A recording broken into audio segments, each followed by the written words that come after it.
Hello, everybody. Welcome back to another episode of the GOWEN Racing Podcast. I believe this is 3 consecutive episodes. Jay, that's a new record, at least in the last 2 months. We are doing well, and all of our 10 listeners are certainly eating well with this 3-week streak. I think we can officially call ourselves podcasters at this point. We are We got a on guest coming. Roll of 3 weeks in a row. We do have a guest coming, potentially more that we want to do in the future.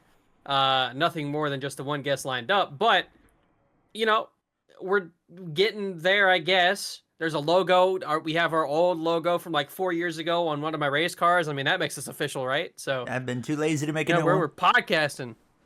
There's a new one eventually on the way. We need to make a new one eventually. Maybe I'll just have AI do it. We'll see. I AI don't support slop. that. Yeah, no guest today, but we do got one coming in the next couple of weeks, so stay tuned on that. ARCA driver, I won't say who. And yeah, that's going to be exciting. But we, speaking of exciting, have an exciting Cup Series and Xfinity Series weekend to talk about. NASCAR in Mexico City. And as well, a little bit of Formula One Canadian Grand Prix happened today. Not going to lie, Jay, I turned F1 off as soon as they started the national anthems in the NASCAR race. But so I didn't see Did you miss the? Okay. Yeah, no, I didn't see the whole the like moment. McLaren thing. Like I flipped it on and I was like, oh, like let's just see what's happening. And I was like, oh, they're under safety car. And I was like, why is Lando Norris walking? And then I saw the replay and I was like, oh. He's an idiot. Yeah, that was pretty dumb. I don't know what he thought he was doing there. As I saw the whole sequence there, like just before when he just absolutely sailed it off into the hairpin. Yep. And I was like, what is my man trying to accomplish here? Yeah, and didn't make it stick down the back straight, and then for some reason thought that he could just swerve to the left when there wasn't a gap for him to be and there. a wall. I don't know what he was doing. Yeah, he drove right to the back of Piastri. It was crazy. Yeah, I mean, my man. I don't really know what he thought he was doing. He really looked like a clown there. But we'll dabble a little more in F1 at the end of towards the end of the podcast. We also have some NASCAR 25 news to talk about. Of course, on the YouTube side of things, this is just a strictly gaming channel, so we do want to talk about some NASCAR gaming news, but we're going to save that till after NASCAR Mexico talk. Jay, first impressions, thoughts on that race in Mexico, Cup Series at least. It was really fun in the beginning. It was obviously the rain threw kind of a wrench into things, and it made it chaotic. And the strategy of when to go back onto the dry tires was interesting. I do still hate that we don't let the teams just decide when they can put on the wet 100%. tires. I guess they do let the teams decide when to put them on, but they still throw a stop caution everything for it, and it is really silly. Like we should not. Oh, what's going on there? Penske car. Sorry, we're watching an IndyCar race too. But it is really annoying that they still do the whole we have to throw a yellow. We can't just let you guys race and figure it out type thing. It is really annoying that we still have that. But then eventually the track got dry, no more rain happened. And it kind of turned into a pretty typical NASCAR Cup Series road course race with the NextGen car at this point, where it was just there wasn't a lot of passing going on. Everybody was stuck in dirty air. Yeah, fastest car of the race was Ty Gibbs, or one of the fastest cars of the race was Ty Gibbs, I think. And he got stuck behind a group of cars and could not pass. And then I think eventually trying really hard to pass, he burnt up his stuff, and that's when he eventually fell off the pace. But yeah, we saw the ailments of the NextGen car come and play in that third and final stage. And, the glamours of Mexico City, the glamours of a new track couldn't really overcome all of the unfortunate things we have going on with this car and the aero in the third stage. I mean, I personally, I had an absolute blast watching the race. Yeah, there wasn't like a moment where I was genuinely bored watching it. Yeah, no, 100%. Even with SVG just walking away, I don't know, I still had a good time watching. Like, there was still some physicality, and we'll surely talk a little bit more in a little bit about Hocevar and Stenhouse, of course. And it's a very one-sided rivalry, if you ask me. It's one guy dishing it out, and hopefully he's going to, find out sometime soon. But Yeah, I thought it was really good, and the curveballs, of course, with the weather, that was really awesome. And as well, I was a bit worried when it rained early, as they got some Jesus, cool fire at the IndyCar I race right now. forget to do Yeah, Jay that. and I are watching IndyCar as well in the background, but um, I enjoyed that they. I was afraid. I thought about like Watkins Glen 2 years ago, and kind of when it started raining, I'm like, oh god, they're gonna like try and delay this stuff, and we're gonna be sitting around for half an hour. Um, but fortunately, we kind of kept rolling with everything, and it was good. So I thought it was a good race. But the, as you mentioned, the kind of ailments of the next gen car still Yeah. showed on the road courses. Cole Custer, you couldn't pass him. But if you did burn up your stuff, you would fall off. But yeah, still some work with that car needed to be done. And then we had like the Xfinity race on Saturday, which was just like you know everything you wish the next gen car could be on a road course in terms of the racing product. It was phenomenal, that race, and we'll talk about that after the Cup Series race. But might as well just dive straight into that. Mexico. I mean, I don't know really what I expected. Actually, I thought the race was going to be worse than it was. Because, like, when I was looking at the track map and then just knowing Mexico, Yeah. obviously, I mean, watching F1, I was like, this just, the S's section. Every time we have a road course with S's like that, Yeah. Sonoma, Coda before they made Coda good, I was like, this is just not going to be a good race. But I feel like I was proven pretty wrong. I think that the rain kind of changed that though. Like I feel like if we went to Sonoma and it poured down rain, or remember when we went to Coda a few years ago? I think it was the first time they went to Coda and it was raining. Like I think the rain kind of threw a wrench into that and made it more exciting because of that. Because you saw once it got dry, especially into the third stage, it did turn into where there was not a whole lot of passing. There wasn't a whole lot going on. So I think the rain kind of saved us. I do think it wouldn't have been that great of a race at all if there was no rain and it was dry the entire time. I enjoyed, though, that there was still, like, some physicality, But again, I Um, think the rain helped with that. I think the difference in but even in tires, the stage 3, we difference saw in it. strategy. Oh, I see what you mean. Like, you I meant it helped, like, throughout the entire race. Yeah, Long yeah, like term. yeah, long term, because really until stage three, everybody was on different, whether it be different strategies as far as when they were on the dry tires, or whether it be they were on a different type of tire, whatever. It really took until stage three before everybody was back on the same page again. And then, of course, we still saw the same physicality, which we see no matter what in the backfield, where they're going to bump each other out of the way, and just cars are close enough at that point, far enough back in the field where that's going to happen no matter what. But just the normal road course race procedures came in there where it wasn't a whole lot happening anymore. There was, I mean, Not enough SVG tire fall also off. walked away from the field. Yeah, the tires definitely fell off, but not enough to matter. Um, Not enough to create passing, anyways. It kind of did the thing that we get with this next gen car where there's tire fall off, but everybody falls off the exact same way. They all fall off together. The times don't really separate, which is a really frustrating thing. And I don't necessarily know how you fix it because you do have tire fall off, but everybody's just falling off the same. You don't have We people bring that are back the coming old and going because tire. they're able to save their tires better. They're all just falling off. I don't know. We need the thicker walled tire, maybe. I don't know. Yeah, maybe Um, it could be the design of the tire preventing that. I I'd don't know, imagine you but could bring back the thick wall and still have a single lug nut, right? So, I don't know because I think the low profile. I think they went with low profile tire because of the way the car is designed and the well, load on the F1 is tire. single lug and they had a thicker tire before. Yeah, but they're also not driving a 3,800 pound car. Their cars are significantly lighter than that. That's the issue, is the weight and the downforce and everything that's put on the tires because of how heavy the car is. That's why they had to go with that different type of tire and the lug nut too. This is completely off topic. It is. No, no, not this. What I'm about to Oh, tell you oh, is completely off topic.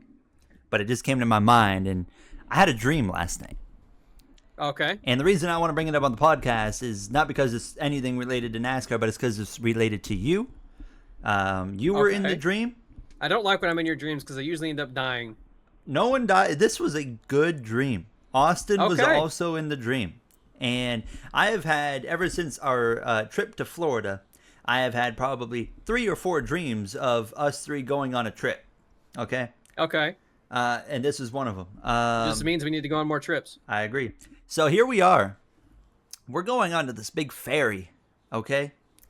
Oh boy. And I'm like, oh god, we got some water. It's like a I wintry already kind don't of like boats. setting, and we had heard of this phenomenon of like this wall of snow that'll be out over the sea, and Okay. it looks like it's hard to describe. Like you don't just look up and you see the wall. No, the wall of snow. It's only probably about the same height as the ferry. So you can see the sky above, and it looks like you could walk on it if you like got on top. It basically looked like an ice sheet, but it's Okay. snow. Okay. So, anyways, we get on this ferry and we see it. We're like, oh my god, it's real! There it is! It's right there in front of us. And then like I don't know whoever the captain is, wheeling this boat, and he drives us into the wall of snow. So now we can't see anything because it's just a blizzard, basically. And next thing you know, we teleport through into this like area of. We were like, imagine you are going into like a hotel. They just crashed an IndyCar, but imagine you're going into a hotel and you're signing in, that kind of situation. But we weren't at a hotel, and Okay. I'm outside. I'm outside. This, you know what? There is a bit of NASCAR relation here in the weirdest way possible. So we, we're out. I'm outside. Don't know where you two are. I completely lost you two guys. And for That sounds about right. some reason, there's a whole bunch of cases of Pepsi out here with me, just on like a Interesting. hill, on a hill. And some of them, Bro's having dreams about work, but different company. yeah, some of them were Jeff Gordon themed. It had Oh heck! the Pepsi, and then it had the Like flames 20 years on it. old then. Yeah, it had like the flames on it and everything, and I was like, what the heck? So next thing you know, I mean, for whatever reason, we have store shelves on this hill outside, and I just Okay. start putting these cases of Pepsi on the shelf. You really were working in your Yeah, dream. yeah. And then I don't know, something clicks, and I'm like, maybe I should go inside. And there was this like receptionist lady, and she had found you two, and she was like, "Oh, where were you?" And I was like, "Oh, I was outside. I couldn't find anyone, so I just started putting Pepsi on the shelf." Oh my god. And then she was like, "Oh, okay, As you whatever." do. Blah blah blah. Next thing you know, like we're all three together, and we're like in an apartment building, and we're all eating something. We're eating some like lunch or whatever, and then I get up and I start walking around. And I walk around this one corner, and I'm like, dang, they had free breakfast. They had free breakfast. And I was like, this is the craziest thing I've ever seen. So then I like come rushing back to you guys, and I'm like, yo, they got like free breakfast here. We got to eat here. And then I woke up. Was it free breakfast at the hotel? No, it wasn't a hotel. It was an apartment. Oh, well, okay. Maybe it was Close a hotel. enough, Maybe it though. was a hotel, and I thought it was an apartment. Cl- Because like that's a pretty common thing for a hotel to have. Well, Is yeah, that, but, is that you know, like not a? In my dream, I was thinking I was at an apartment Oh, building. okay. Okay, no. And if it's a hotel, then it makes complete sense. But That's understandable. I was in guess, awe. But I woke up and I was like, this is crazy." I was like, "I need this food." so we went through a wall of snow and teleported to an apartment building of all places. To the teleportation took us to this magical world of an Jeff Gordon apartment cans of Pepsi. at an apartment building. No, it's What like, in the man. world? There was the first That's part some of the. You want to hear vacation. the first part of the dream? Sure. So I was with Max, driving across a bridge. Okay, and Oh boy. we get across this bridge, and there's trees down and dead bodies around. What the hell? Yeah, that was my first thought too. I was like, what is going on here? And then we realized that there's people trying to kill anybody crossing this bridge. And I was like, that's a problem. Well, that means trouble for you. So I like whip this thing around, like I pull the parking brake, and I'm like, I'm like heading back to the bridge, and then you can see these people, they're trying to knock the bridge down. This bridge is over like an ocean that it's like multiple 100 feet up in the sky, okay? And they're like trying to knock the bridge down so we can't go back so they can kill us. And then How does this turn into the three of us going on a I trip? have no idea because it went from that point. Nothing happened after that. Like we saw they were gonna try and knock the bridge down, and then boom, and went into the dream with the boat and the Pepsi and the stuff like that. So, anyways, sorry, I just wanted to get that out there. But yeah, interesting dream. Did you have any dreams? None that I can remember. No, I'm sure I did, but I don't remember a single bit of any. No. No, that's fair. All right. I stayed up late watching go Le on. Mans last night. Oh, geez. And then, what do you mean? Oh, geez. Most boring race of the year? No, it was pretty boring. I cannot lie. It was the most boring Le Mans I've seen in a few years. So me and Austin went to bed late after watching that, and then I set my alarm to wake up a few minutes before it ended, and I saw it was still Ferrari 1, 2, 3, and I was like, "Yep, I'm going right back to sleep." And I slept until noon today, which is pretty late for me. And I haven't slept that long in a while. Neither have I actually. I did today. I got out of bed at like 12, and I was like, "Dang." It kind of felt weird. I didn't like it. Yeah, got to get up earlier. Yeah, I do enjoy waking up earlier. Like it used to be something don't that when I enjoy was in the younger first I 10 despised. minutes. No, that's fair. I agree, but like, when I was younger, it was like if I'm up before 11, there's a problem, and I hate it. And now it's like if I'm not up by 11, or even like 10, it's like, oh god, I feel terrible. I feel like I just wasted the whole day. Yeah. I'm not out of bed by 8:30. The whole day is gone. Okay, I don't know about that one. That's a little bit insane. So how does this all relate? I wouldn't be happy to be getting out of bed. To Mexico. Anyways, go ahead. How does this all relate to Mexico? The answer is it doesn't. But they sleep in Mexico. They do sleep in Mexico. So that's our segue. And there was a NASCAR race in Mexico today, and they took the green flag. First of all, the aura before the race was like unmatched. I mean, like it felt like what they were doing was a really big deal today, which was really cool. I didn't see like any of the pre-race because I was watching F1, so I didn't see any of the pre-race, unfortunately. But it sounded like Prime put on a really good show. And they did the Mexico anthem, and they showed like Suarez for the majority of it. And I him did like see singing that. to it. I was like, that was cool. Yeah. And like, did you see the fans just like flocking the drivers when they were like walking around? Yes, I was like, man, that's so cool. It felt like they had like the F1 celebrity status when they were at the track there, which was really cool. But the actual race itself, we went green for 3/4 of a lap, and then the caution was out for rain. I was like, oh my God. We had waited, and now we get this yellow. Shane Van Gisbergen on pole. I had a feeling, I remember I said it on my stream last night. I said, watch out for the 54. I felt like Ty Gibbs was going to be... Ty Gibbs is actually like a really solid road racer. He is, yeah. So I saw he qualified fourth. I was like, I knew it last night. I was like, he's 100% going to be in the conversation to win the race. And I mean, he was until they just, they played the strategy wrong and got the caution at the terrible time. And well, that was the crazy part, right? That really showed the problems with the car. Is like he was on the first half of a run faster or just as fast as SVG, and then SVG just the long run. I mean, he was able to close back in, but I mean, he couldn't do anything after that last caution. He was just stuck in his position. And as you mentioned earlier, I mean, he went backwards after he burned his stuff up. Like that was frustrating. As much as I dislike him, I love watching him suffer. Same for Hocevar. I loved watching Hocevar have a terrible day. I'm like, you can suffer all day long. I love it. But at the same time, I was a bit frustrated because I knew how good his car was, and he couldn't do anything with it on the final run.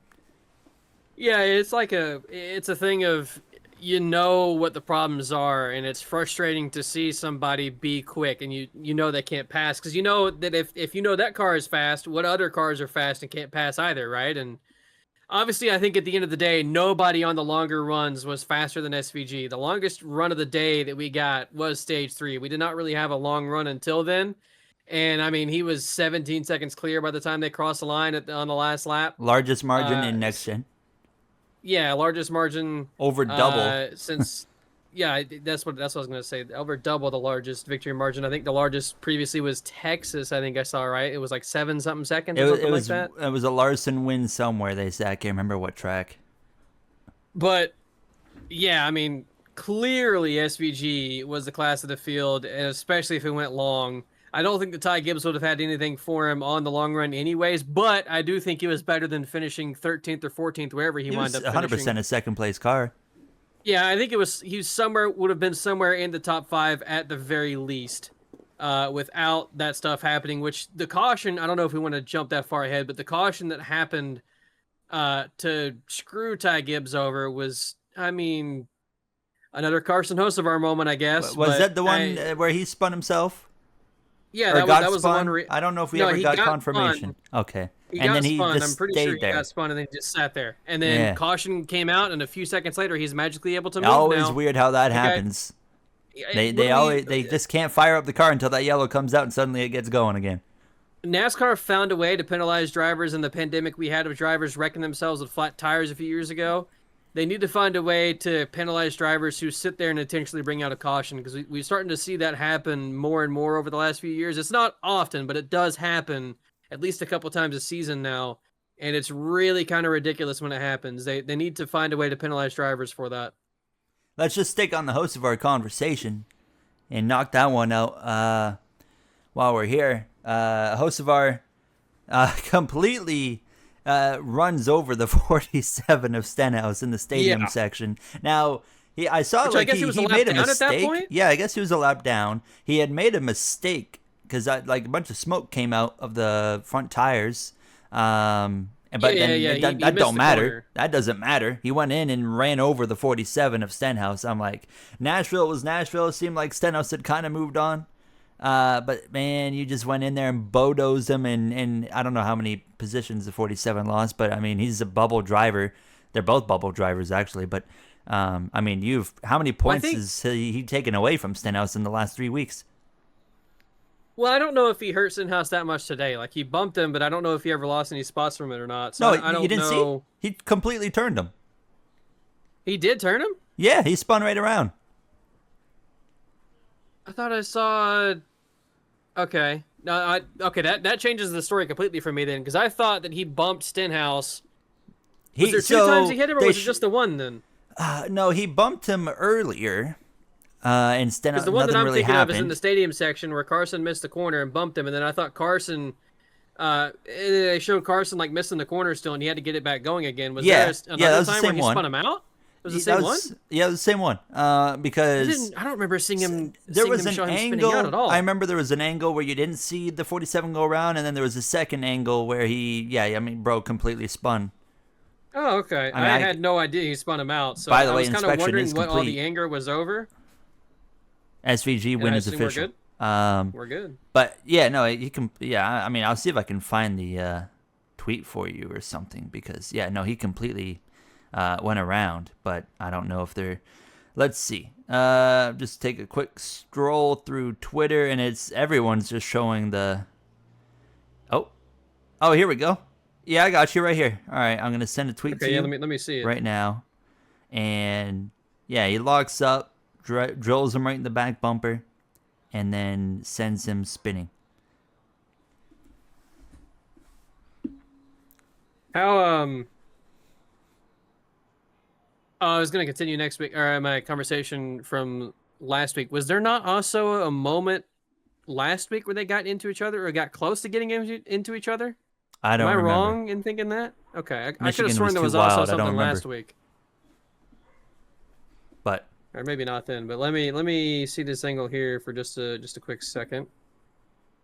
Oh yeah, he does spin out. Okay. Yeah. I don't remember that being shown on the broadcast at all, but apparently it was, because there's the Prime logo right there. So I guess he did. Okay, interesting. He spun him out. Yeah, that explains the anger then. I'd be pretty upset. Kind of wish they were in the U.S. right now so he could have went and punched him in the throat or something. But. I don't blame. I'm getting spammed by one person on Twitter right now, by the way. They have liked 34 of my tweets. Oof, you got a fan. In the last few minutes. But, I was wondering why he was that mad. I thought maybe it was just a continuation of Nashville and, not getting over it.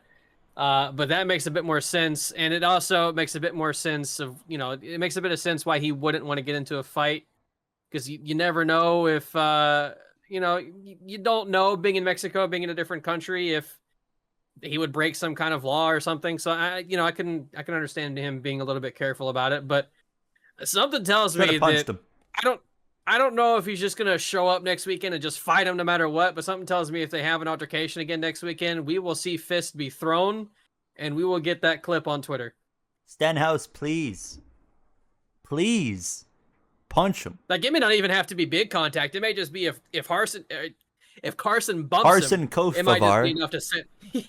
I think I've done that like 5 times recently. But if Carson just bumps him even a little bit, moves him out of the way, anything, it might be enough to set Stenhouse off, and we get that fight. They should fight pre-race or something, you know? Yeah, yeah. Anything. I want to don't know see. if we'll I get want to that, see but someone punch him. we've gotten into the point of, I think NASCAR has policed the drivers so much they've not really gotten into the altercations. And I hope that maybe we're getting to the point now to where NASCAR is getting starved for that interaction again. So now we're getting back to the point of drivers have at it again. I hope we're getting back to that point where they kind of encourage people getting mad at each other. They will. I think we're eventually. starting to tip back to that scale. Hopefully. I would hope so. As always happens in this series nowadays. It always goes, it's like a seesaw. It goes one way, then it goes too far, then it comes back the other way until that goes too far, and it just goes back and forth. Yep. That's how it's always worked. That's how it will continue to always work.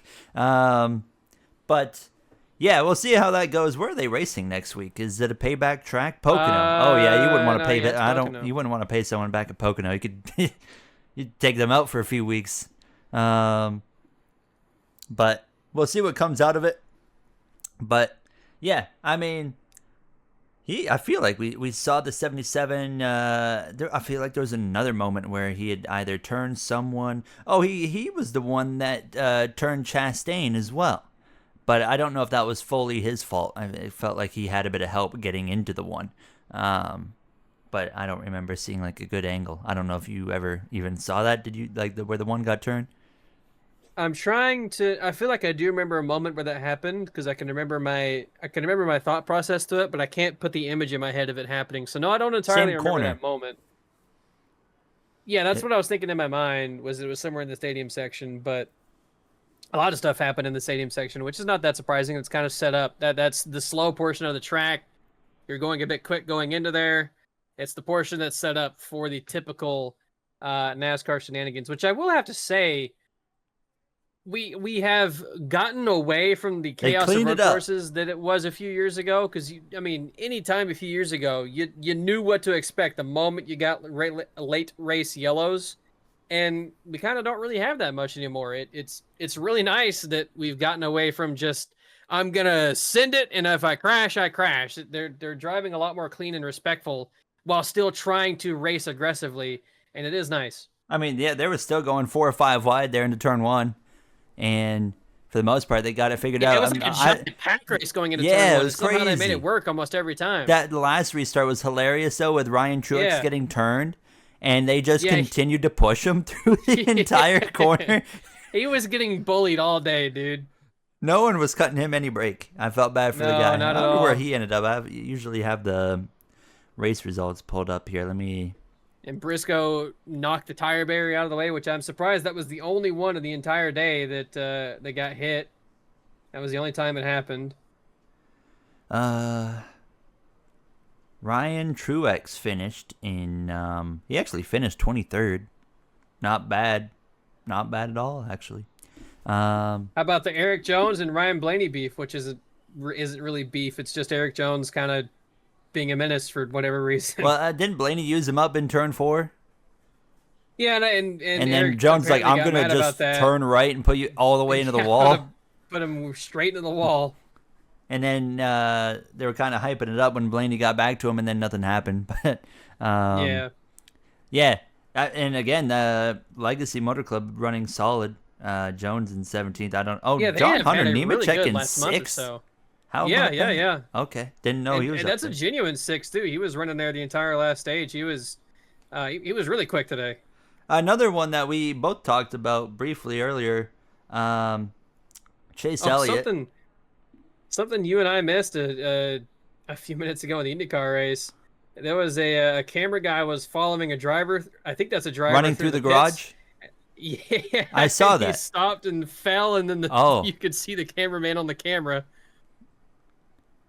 I The didn't. cameraman, the driver stopped running, and the cameraman didn't notice, and he tripped over him, and then the camera fell, and the camera fell right into the cameraman's face, and all you can see is him Oh, just I laying didn't see on that the part. ground.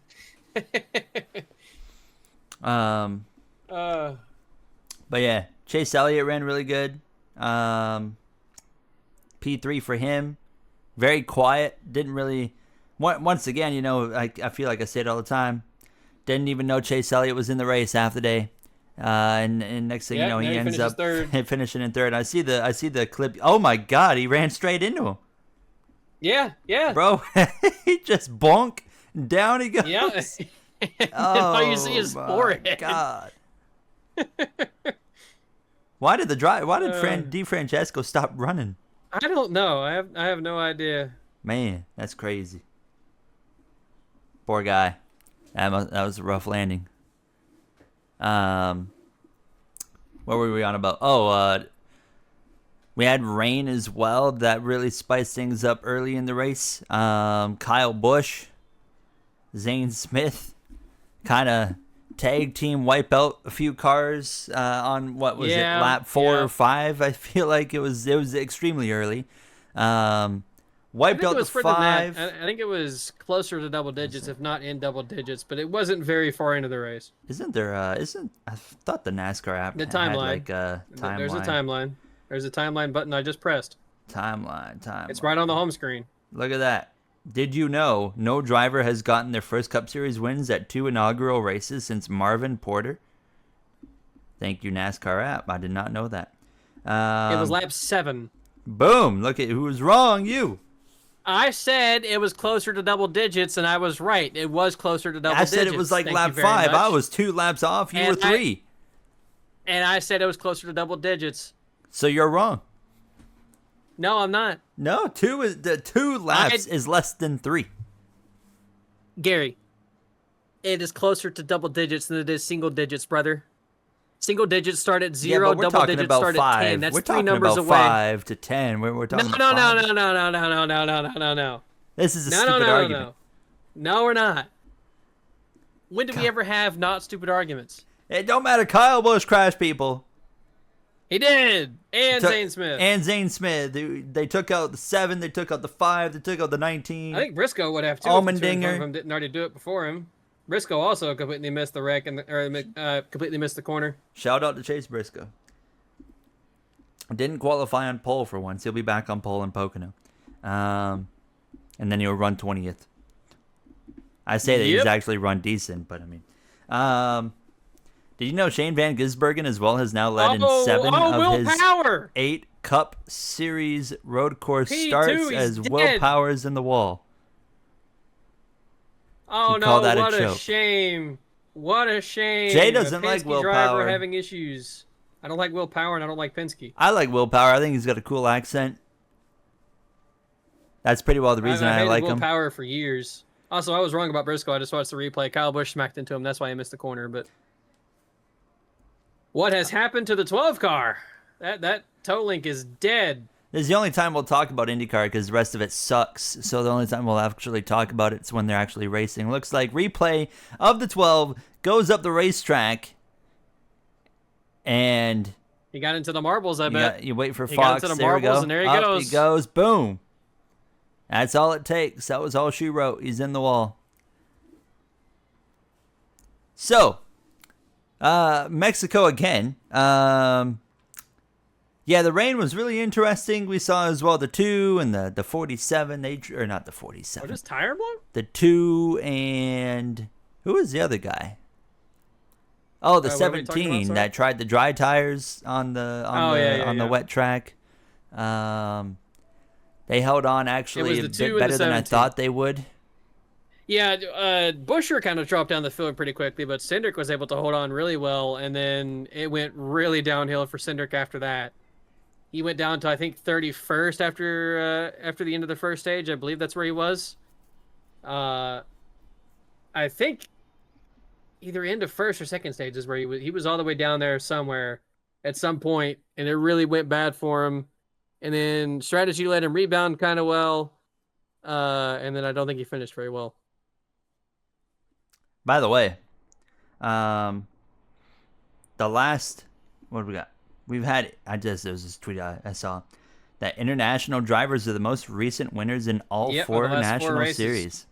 Because we had a Canadian in Lapsevich win, Arca, Stuart Friesen a Canadian in the trucks in Michigan, Suarez of course Mexico, SVG New Zealand. That is pretty cool. But yeah, the rain ended up moving away, and then it kind of track slowly dried up, and we saw some differing strategies kind of linger because of the rain, and we talked about earlier as well with the whole caution and having to when they deem it a wet racetrack, they have to throw it a yellow and give everybody the opportunity to pit. I mean, you looked at the rain, and I'm like, it just doesn't. I don't. If it's a sudden downpour, Yeah. like of course throw the caution. It was light rain. Maybe a steady rain. Like it was, like let the. It was definitely a steady to heavy rain. There was some videos posted where it was definitely kind of a heavy rain, but it was not like a downpour where the track got covered in puddles all of a sudden. If that happened, sure, I could, stop, throw the caution, stop the race, whatever. But I don't know. I think in that moment, you kind of just let the drivers and the teams figure out when they want to come in and pit for wet tires, and you just keep the race green. Like, I don't know any I other don't know, I series think that it's kinda stops silly. it for that. I think the other reason why they do it is because of the experience they've had with them racing on the dry tires on the ovals and the moments where that's happened, and all the drivers have wrecked Daytona and New Hampshire. I think that's the only reason why they do it that way. They're so inexperienced in rain racing, which I say so inexperienced. They're really not anymore. They've had it for, years now, and it's happened a lot now.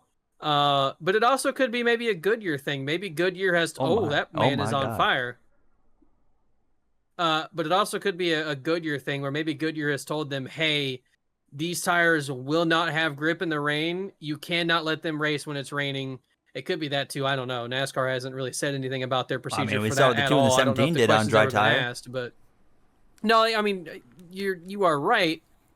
But actually, no, you're probably, maybe they haven't said that. I was just trying to think of reasons why I guess NASCAR would be doing that procedure, but I think they could get rid of it. I really do. I think they could, at this point, get rid of it. We're however many years into this next gen car. We're however many years into them having wet weather tires.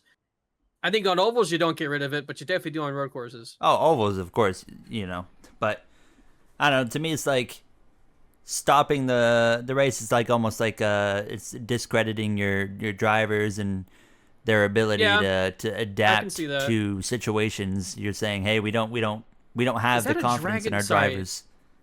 I feel like that was a dragon fruit burger they were trying to promote there for Burger King, and that sounds disgusting. But go ahead. Sorry, I was way off topic. Now that was I had already finished my point. But yeah, rain goes away, track dries out. There's a couple comments, from like the radios that there was more rain coming. We kind of had a few sprinkles, but we never had a shower.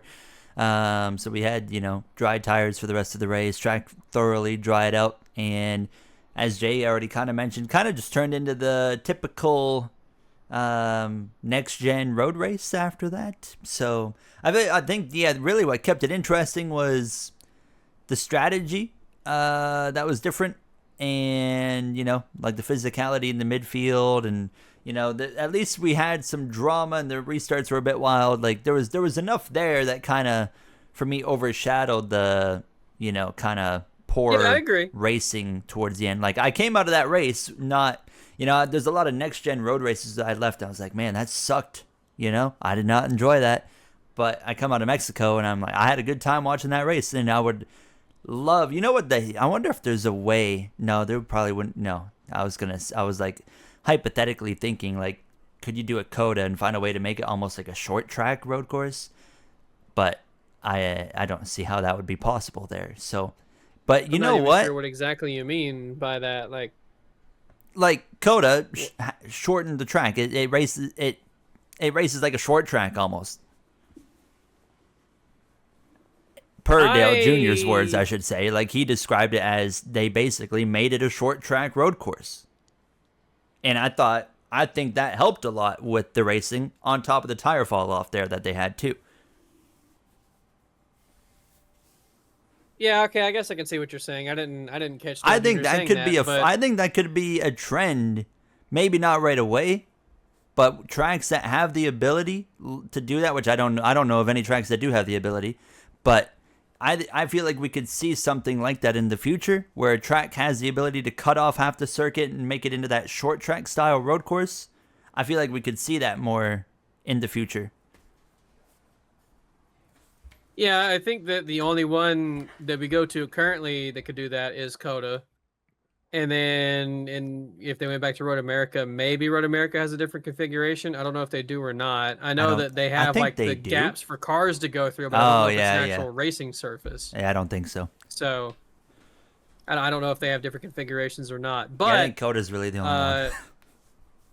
You know, I see what your point is, but I think the biggest thing they got to do is just fix the car. If you just fix the car, I don't think you have to change the tracks that much. But I'm saying, like, I think just in general, like, I don't care how, like, bad or good the racing is. I think that's something that would be cool, you know? Have some, like, short track style road courses. Yeah, I'm not in my mind, I can't even... I'm not sure I can picture what exactly that would look like or how that would Silverstone is an option. If you want to have another international race, there's a shortened version there. Yeah, but it's like... It's not really a short track road course at that point. It is a shorter road course, I guess. But it's, Brands Hatch Indy's perfect. I can't think of any road course you can cut it down to like maybe a mile and then be like that's a short track road course, or whatever. Like I can't really envision that concept at all. Well, then, like I said, just do the Brands Hatch Indy version. That is like the perfect one. They'll be whipping around there in like a minute. Well, I guess I say a minute. I mean, Watkins Glen is like a minute, 10 seconds, but... Yeah, Watkins Glen is like a minute, just over that, yeah. But the style of that track's very, like, reminds me of that shorter track racing. Anyways, back on the race. I'm just trying to think if there's anything... I don't know how much more we have to cover. Riley Herbst. Really. Oh, yes, that What the heck was that, man? Something else. Was there, like, a spotter that was not paying attention to what was coming, or, like, I do know that they had difficulty seeing. Depending on how delayed the audio was that Prime played, you could hear the spotter go, oh, wait, and then a few seconds later, he just whips that thing around. Okay. So it depends on how delayed that spotter audio was, I guess, but the spotter said wait, and then he whipped it around a few seconds after that anyways, and I came across a clip on Twitter of that afterwards, which I think I've lost it, so I can't send it to you now. But he apparently did that at Sonoma last year, where he spun around in the middle or at the bottom of the hill, coming down the S's. And I feel like I remember this. He was sitting there waiting for a few seconds, and then the final car was coming, and he turned around right in front of him, and they had to go into the grass to avoid him. That could have been massive. Like a Stenhouse avoiding him. Yeah. That would have been a huge hit. He was very close to getting T-boned in a very quick speed. And if the spotter, had told him he was coming, just clobbered. I mean, that would have been all his fault, Like, I mean, that was so close to being huge. Like for me, I'm like, man, like that was dangerous. Like, I don't know, I want to like stupid dangerous, not like this. I feel like I wish there was some kind of penalty that would come out of something like that. Because like that's just like what on earth is going through your head? If he was told and given the proper information, then what in the world are you thinking doing something like that? It reminds me of like when Sebastian Vettel came back on the track in Monza that one year, and completely wiped out Lance Stroll. But I feel like there wasn't really much else to go on after that. Because then it was kind of Shane Van Gisbergen kind of just took over on that last restart, that final run. I mean, you could kind of tell, like, in the first, 10 laps that he was just chilling out and managing that gap. He wasn't driving away, but he was not letting, the 48 or the 20 get close to him. And then he just eventually just checked out. I mean, 17 seconds he won by. Yeah. I mean... He completely embarrassed everybody. Like, just unbelievable drive by SVG. And now, I mean, most importantly, he's into the playoffs. Obviously, Jay, people are going to be like, oh, he's a complete waste of a playoff spot, given he's probably, I don't know, how many spots did he gain today in points? Is he like 30th, 31st? Let's see. I actually don't know. Shane Van Gisbergen is 30th currently. So he made up 3 spots in points then. Yes. He's 5 points away from Justin Haley for 29th. So, there's... Justin Haley's having a terrible year. From being top 20 in points, he's currently... 70-ish. Yeah, 70... That's not bad. 69 away, I think. Nice. That's Hocevar and 20th. Yes. And actually, Jay is only 32 points behind Suarez. Which that's actually really surprising. I mean, he could outpoint Suarez in his first year on Cup Series full-time ovals. You heard it in the post-race show that everything that he learned in Xfinity on ovals does not work. Yeah, he had to just throw it away. He's had to completely, and that was my concern. I talked about it last year. Yeah. I was like, getting his oval experience is great, but I don't think any of the Xfinity car is really going to translate. And he said it himself. It was useless. He would have been better off doing a year in the Truck Series on an oval. I mean, they drive closer to the NextGen car. So it's taken him time. And, I mean, obviously, 30th in the points. Should he be in the playoffs? No. But I think when it comes playoff time, I don't think... Was that Rossi that caught on fire again just now? Yes. Oh, I didn't realize that was Rossi. What they got going on over there? I don't think we can write off Shane Van Gisbergen as a first-round exit when you get to the playoffs, because I feel like he's continuing to get better on the ovals. I think it's a weird situation where it's well, I don't think he should be in the playoffs in 30th place, but I think he's going to be able to do better than some of these playoff guys when we get there. Yeah, I immediately made it, or not immediately made a tweet. A few minutes after the race, I made a tweet, and I was like, I'm happy he won, but I kind of have the same feeling about this win that I do other quote-unquote underdog wins. I didn't, because I'm biased as a fan of his. No, that's totally fair. It didn't diminish the win for me at all. I'm really happy he won. It's just when I start thinking about the playoffs and whatever, it's we're kind of in the same situation as we have been before, where it's, I'm really happy he won. He deserved to win. He doesn't deserve to be in the playoffs, though. And it's just kind of he won, but he's in the playoffs now. But I agree with your point. He's gotten better on ovals over the last month. And, at the same point, we have 16 drivers that get into the playoffs. There is not 16 championship-winning capable drivers every single year. So him winning to get in, or any of these other guys that have previously won winning to get in, doesn't really affect that much, because at the end of the day, you knock out a guy who's 17th or 16th in points, and, were they really going to be a championship contender anyways if they're 16th in points? No, not really. So, it's bad, but is it really knocking out a guy like Kyle Larson from the playoffs? No, it's, you're hurting a guy 16th in points, but he's 16th in points. He's not necessarily a championship contender. So, I'm back and forth on it, but I do still agree with your point that I do think that there's still 2 months to the playoffs. There's 3 or 4 more road courses before the playoffs. I think it's 3 before the playoffs. So there's more chances for him to win. There's more chances for him to get better on the ovals. I do think that there is some chance that he will achieve better performances and maybe at some point run like a 16th place competing car in the points. Well, he did that in the Coke 600. Well, no, yeah, but he was more on a 20th there. Basis, right? Yeah, but Nashville, he was running, 15th to 20th. Michigan, same situation. Which one was it where they had the terrible call on strategy? Nashville. That was Nashville. Yeah, they completely screwed him there. But he still finished 25th, which, 3 months ago, it's 25th, yeah. He would have needed luck on an oval to finish there. And I was like, dang, he just gave up like 10 spots. Yep. So there's clear improvement. He's getting better.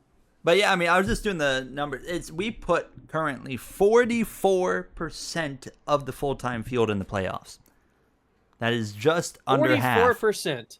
44%, because we got 36 full-time drivers. 16 of that is 44%. Yeah, wow. That when you put it in a numerical sense like that, it's like, wow, that's a lot of drivers that have the chance to go win the championship that probably shouldn't. So when you put it like that, it was like, man, we put half the field in the playoffs. When you have the win and you're in from someone that's way behind 16th, I mean, we only get one of those maybe a year. That's really low in the points. It's like, well, I hated it last year with Harrison Burton at Daytona. And as a, what's the word I'm looking for? Just like a, and I think, pure fan, I don't like it. But as a Shane Van Gisbergen fan, I love it. Yeah, this one also feels weird, because I like the driver that won, but also, like, this wasn't an underdog win. This wasn't Harrison Burton coming out of nowhere to win at Daytona. Like, this is you go to a road course, you expect SVG to win. He's just so rough on the ovals. That's why he's so bad in points. So it's weird to say this is an undeserved win, because it's not. That's also not at all what I'm saying. Undeserved playoff just feels spot. weird. Yeah, that's what I meant to say. It's weird to say it's an undeserved playoff spot when he very much deserved the win. It's just the current format also means he gets in the playoff at the same point. But I don't know. I got called miserable on Twitter for having that opinion, and it was just like, I haven't responded to that guy yet because I haven't had the time to. But I'll read you directly what the guy said to me, because I tweeted, that I was happy for it, but it felt diminishing because of the playoff thing. And he was like, "And a win that objectively would mean, a win would objectively mean less without the playoff lock would feel better. I can't imagine feeling this miserable." And it's like, I don't know how me bringing up a point makes me miserable. I think you're the one that's miserable for feeling that way, that I bring up a point of, yay, it's happy he wins, but also, he's in the playoffs now. I don't think he deserves to be in the playoffs. I don't think I'm miserable for having that opinion, for thinking that way, that a driver now 30th in points who was 33rd in points, I don't think it's miserable to think that way of, he shouldn't have a chance to be in the playoffs. And that's not a dig at SVG. That's a dig at the system we have here. I really hope at some point I can just get off of Twitter. It is so stupid being on Twitter. Yeah. Can't help it, though. There's been an increase in GOWEN haters lately on Twitter, and it's been entertaining. All I see, like, I'll sit there and praise these races, when I love them, but if I critique one thing, they're like, "You're miserable." Yeah, yep, exactly. My tweet today. I'm praising him winning, but then I mentioned one small critique, and it's like, "Oh, you're miserable. I can't imagine him being this miserable." I said in my tweet today, I think you're the one that's miserable great. for having that kind of attitude, fucking moron. Call him out. But no, I put in my tweet today, I was like, loved that race. One frustrating part was the no one could pass Cole Custer. And then the dude was like, always complaining. I'm like, I just talked about how I loved the race. Like, I'm still going to at least critique, where I see we could still improve the car and the sport. Bringing up a point of conversation that, whether it's negative or positive, is now suddenly seen as you complaining when you're just bringing up that point to start a conversation about it. It's like, "Oh, you're just complaining. You're just miserable. You're just upset." Like, no, dumb fuck. I think you actually are. You're just projecting that you're finding and saying that I'm upset when I'm not. And now you're just like, "I'm going to go tweet and say that you're upset and you're miserable. You're a terrible person, but that's the way I feel about myself instead." What I need to do is just like turn all Twitter notifications off so I can just tweet and then never look at the responses, and then not have to worry. I also want to point out, I sounded like an actual moron reading out that guy's tweet, but that's because he worded it really fucking badly. So it took me a minute to read and comprehend what the fuck he said. All right, okay. You know what? I'm sorry. That was uncalled for. I apologize. I'm going to Twitter to complain. Call me out. Daniel Suarez, by the way, wins the race in Xfinity on Saturday. It was, you know Woo! what? For me, it was a good weekend. My boy Suarez wins. Shane Van Gisbergen wins. If only we could have had Kyle Larson do well, it would have been a three-way. That sounded bad. It would have been a three-peat or whatever you want to call it.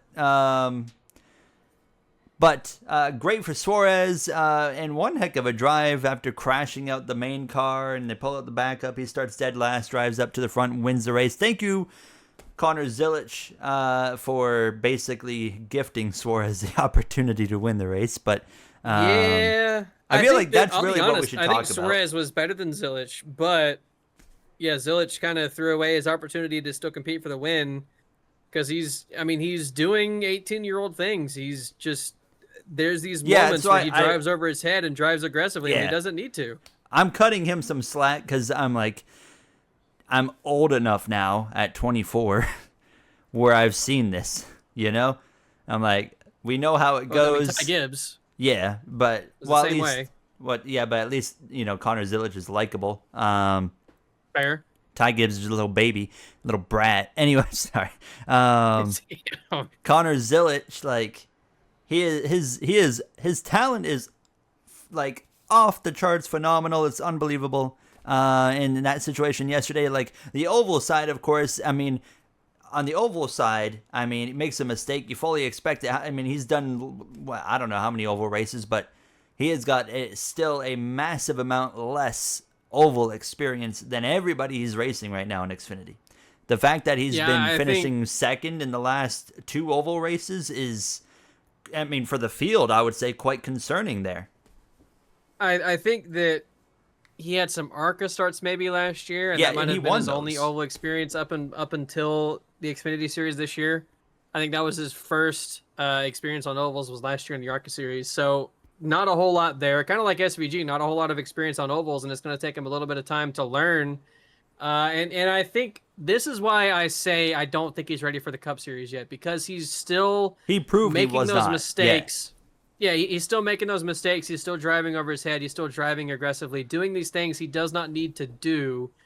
And the aggression is just sometimes turned up to max for him when it doesn't need to be. He's got the talent to just go win based on talent. He doesn't have to drive through people. He doesn't have to make these big aggressive moves. And, it's a thing we see a lot with the younger drivers. And I want to say these days, but I think it's just something you see a lot with younger drivers no matter what. And it's always, you just want to say these days because you don't really remember how this driver was when they were younger, and they were also aggressive.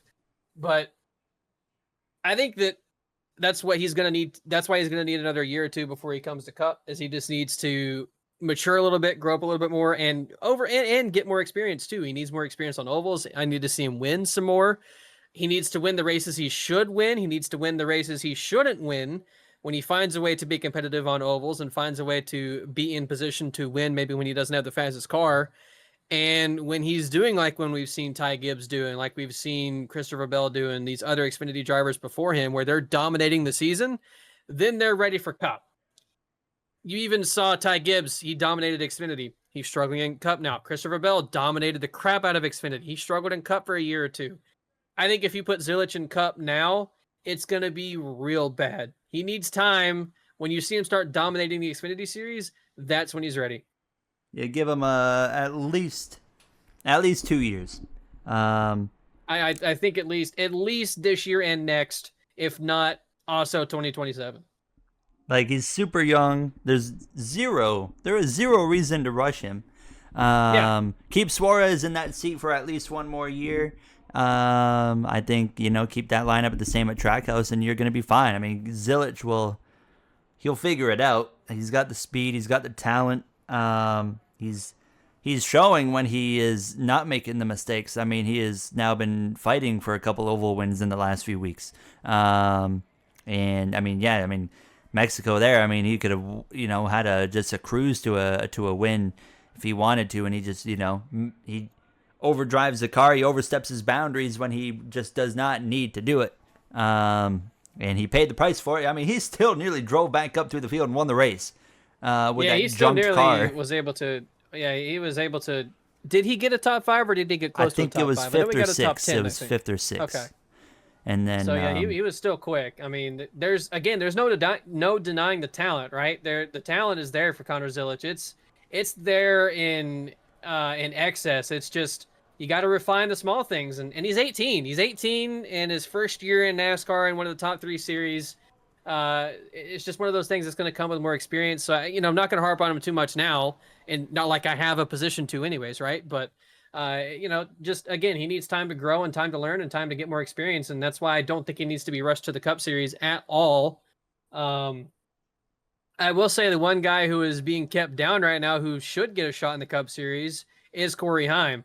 At the very least, a shot in the Xfinity Series. I have no idea why this is that man's third season in trucks now, and it dominating sounds like everything, he's doing a fourth. even if he's not winning. Yeah, it does sound like he's staying in there again next year, which is just, if you're Toyota, I don't know how you are not scrapping to find a way to get him into a Cup ride.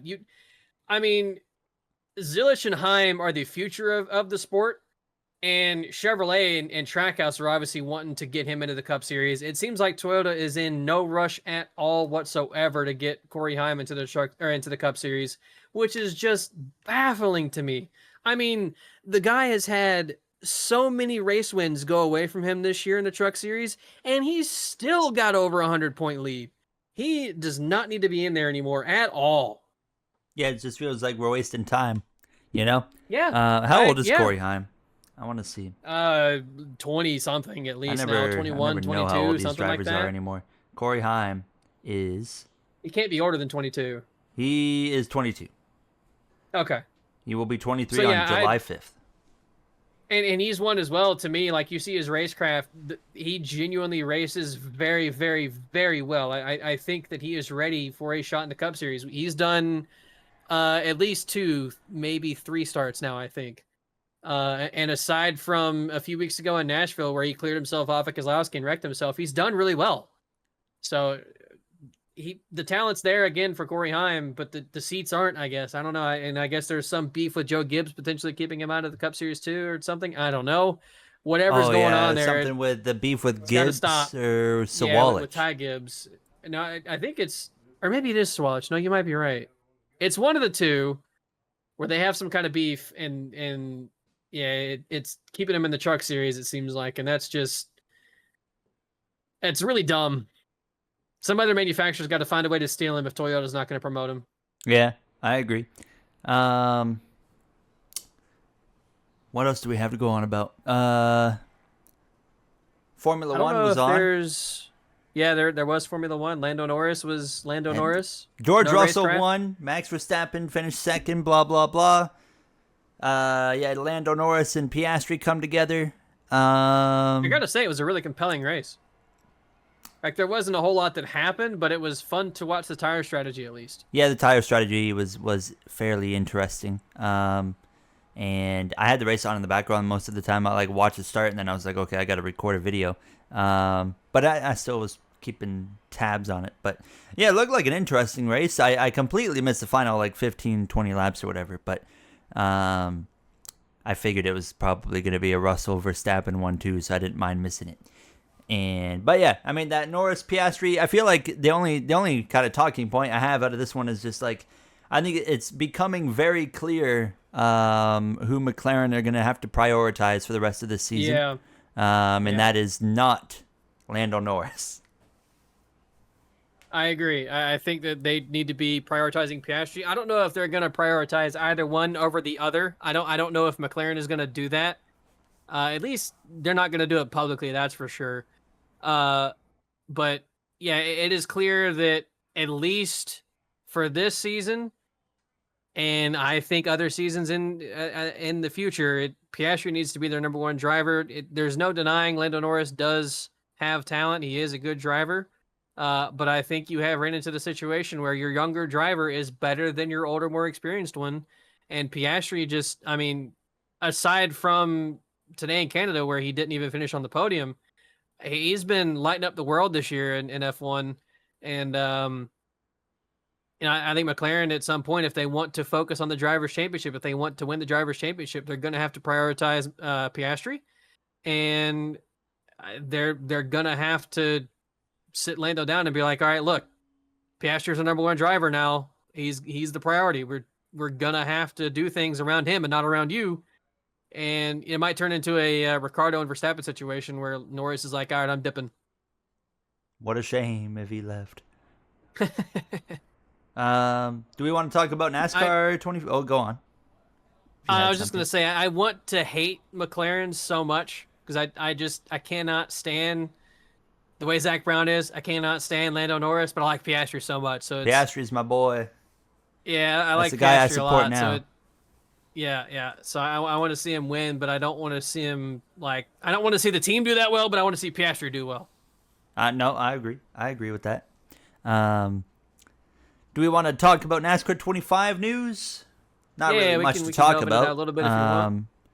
They had a Q&A on Discord this past Thursday, and I will say, actually, I didn't say this before, but I wish I didn't feel like they answered enough. I mean, at the same time, it's still, what is this, June? So not necessarily surprising, but felt like they spent most of it just kind of talking about just kind of yapping. Oh, we had drivers kind of help us into the development process. This is the best handling game I've played, like stuff like that, and kind of talking about kind of behind the scenes help they've had and the soundtrack. I'm like, I don't care about this stuff.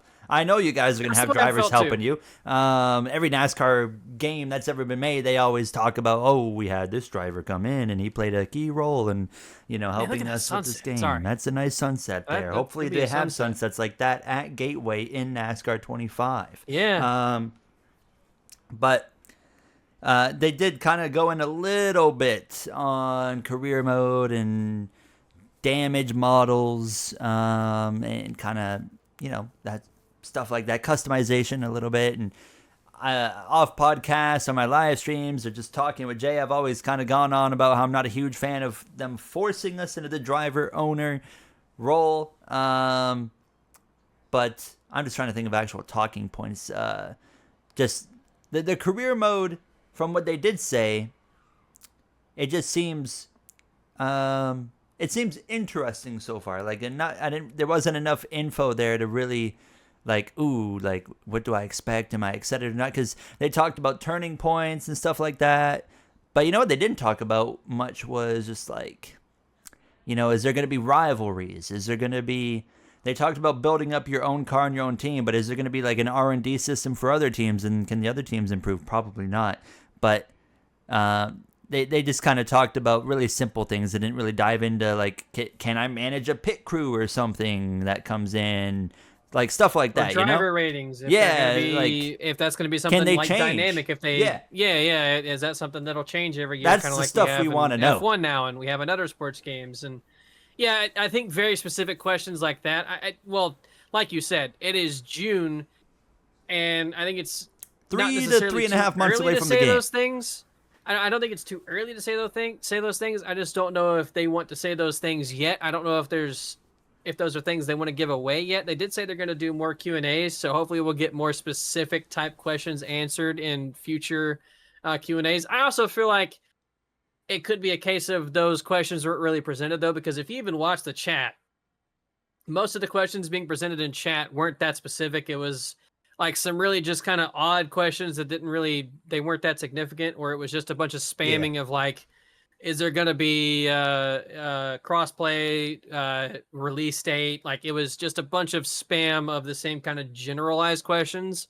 So I got a feeling that maybe there wasn't very specific ones asked either. But even if there was, they probably didn't want to say any of that stuff yet. So hopefully we'll learn more about the game and more about that specific type stuff in the future.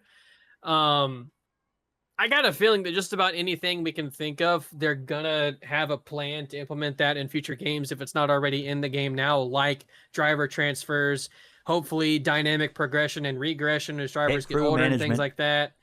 Hopefully there will be changes of you can call up drivers from lower series into the upper series above that. You can see somebody go up from ARCA to Cup with you.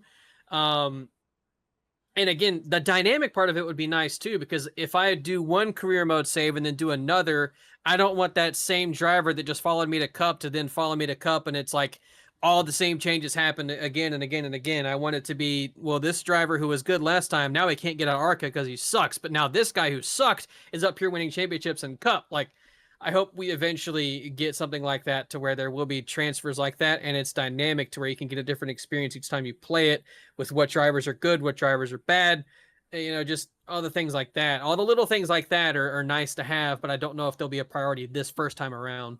And like driver retirements as well.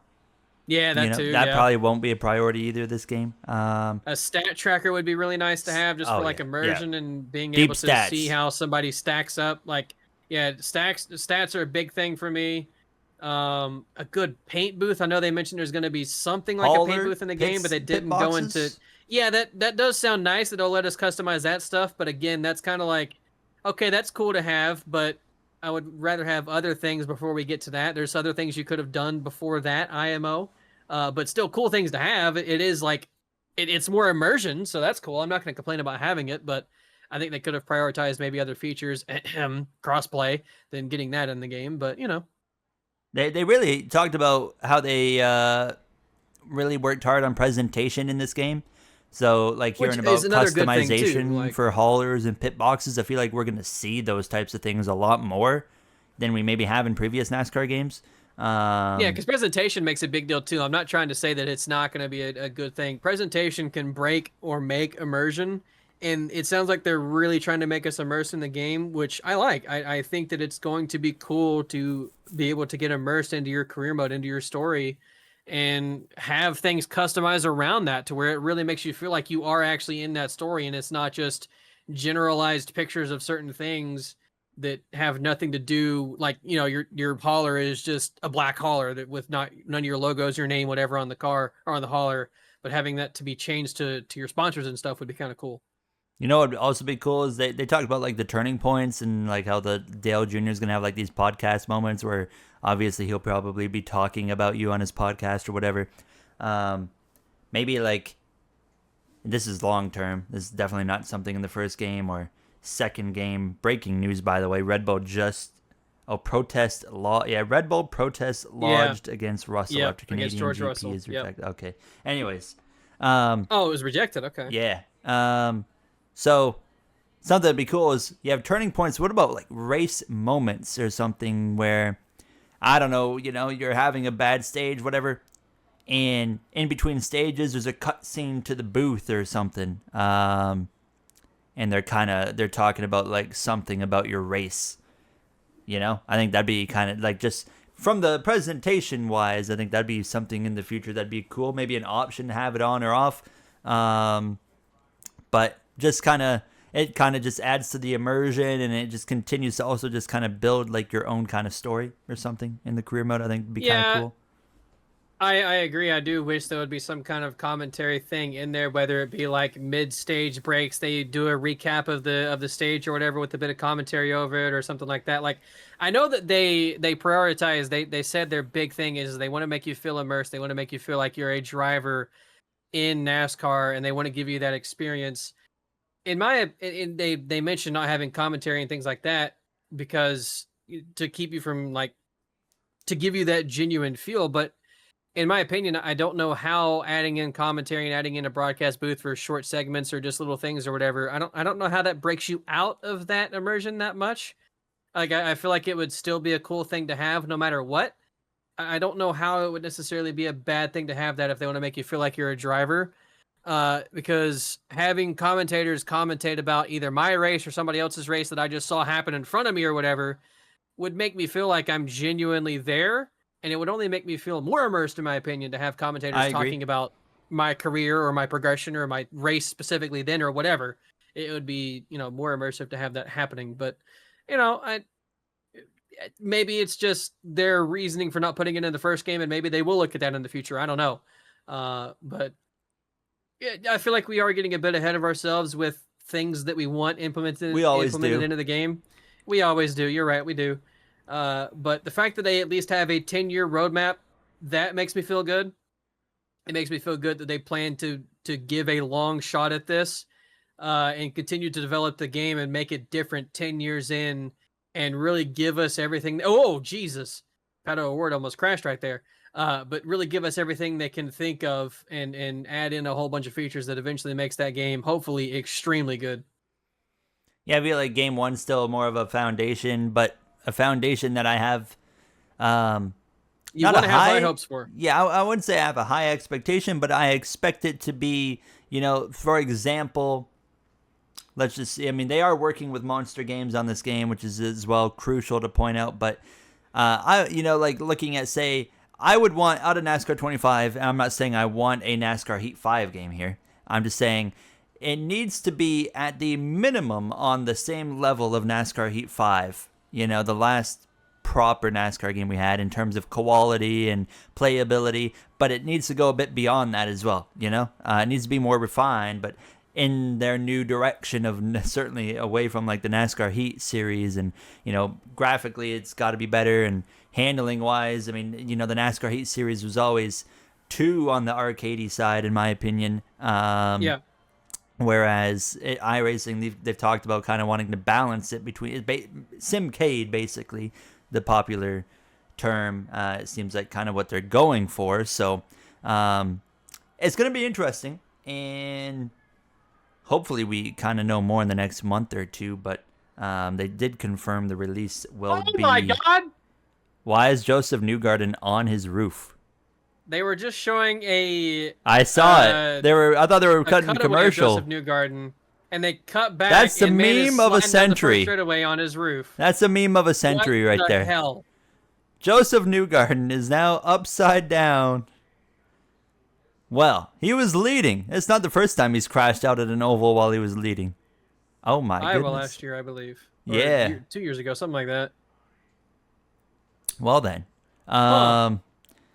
I'm just kind of trying to stall here to see a replay. Yeah. As they're pulling up. Well, they're probably trying to make sure he's alive first. Yeah, obviously they have seen who's the crash. That? Who's that? 45, Jacob Abel or something like Louis Foster, one of those guys? Abel. I have no idea who that is, actually. I don't know the IndyCar field well enough. Dang.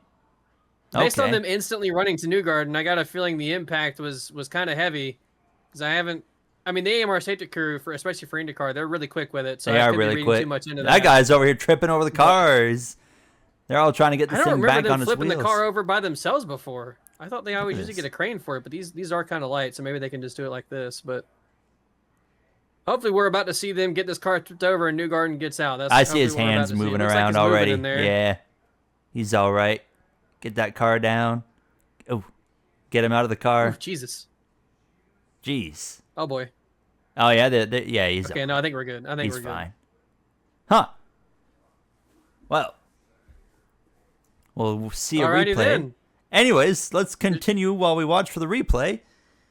I mean, I didn't really have anything more about NASCAR 25. I don't know about you. It is Louis Foster. I think the only thing I wanted to add I feel like we said these exact same things about Ignition a few years ago, but you just want the game to be good foundationally. You want to see a good handling model, an okay graphics package at the very least. Good AI. You want to see baseline things that are good, and then they can build on that with more features and more presentation and more things in the future as Louis Foster gets into the wall and the exit of 4. Oh, no. Oh, does he wreck across right in front of... Oh, Jesus. He's going to launch, isn't he? Oh, my goodness. That's a huge crash. Goodness gracious. Dang, son. He didn't launch quite like I thought he would, but he just... That's still big. Still launched. Holy cow. That's big impacts for both of them. Dang. Oh. Nowhere for him to go. All right. As you were saying. They're both okay. But, yeah, it's just... You want to see a good foundation for them to expand upon. I'm not expecting every feature in the world, every implementation in the world. The big things I want to see are those things I mentioned. And if they're there, then they can build on that in the future and give us more features and things like that. So I'm not expecting the world out of this game. Just give me the base things that are good, and we can go from there. I agree. So then, let's move into the race picks, I guess, for Pocono, shall we? We have... Oh, yeah. How did we do it this week? I forget. So we have trucks. What the picks were. We had trucks in Nashville, and you picked Heim. I picked Smith. Goodness gracious. Smith. That Trucks. was gnarly. Nashville Trucks. Caruth won. Corey Heim finished second. So you get the truck pick here for Pocono. Actually, sorry, why aren't we doing trucks first? We're supposed to do let's just do it. Let's do Trucks Xfinity Cup then. You get trucks. Okay. For Pocono. Who do you got? So I get trucks first for Pocono. I'm going to go with Corey. Good. My God. Lord, Corey Heim. Corey Heim. Who could have seen that coming? I'm going to go with, what's his name? Goodness. Chandler Smith is who I'm going to go with. All right. Jay's got Heim. Xfinity is also everyone's in Pocono. You had. I gotta say, IndyCar giving us these onboard shots the last few years of the car sliding upside down is like one of the coolest things we've ever had. We finally get to have active onboard cameras when the car is upside down. It's very cool. Yeah. Go ahead. I had Zilich and Xfinity, who had Allgaier, so obviously I won there. Xfinity, Michigan. I'm actually going to take Connor Zilich in Michigan. You mean Pocono? Pocono, sorry. You're going to take Zilich and Pocono. Okay. Yeah. I mean, I got to take Allgaier then. I'll Okay. take Justin Allgaier. Same exact roster as Mexico for us. Cup Series, you had SVG. I had Tyler Reddick. Not even close. Man, Reddick has been rough. Yeah, he's not. He's been hanging on. He's been just surviving. Who do you have winning Pocono Cup Series? I already know my pick, unless you take it. It's a really good question. I know who I want to lean, but he's been crashing for the past 2 months, so I don't know if I want to go that way.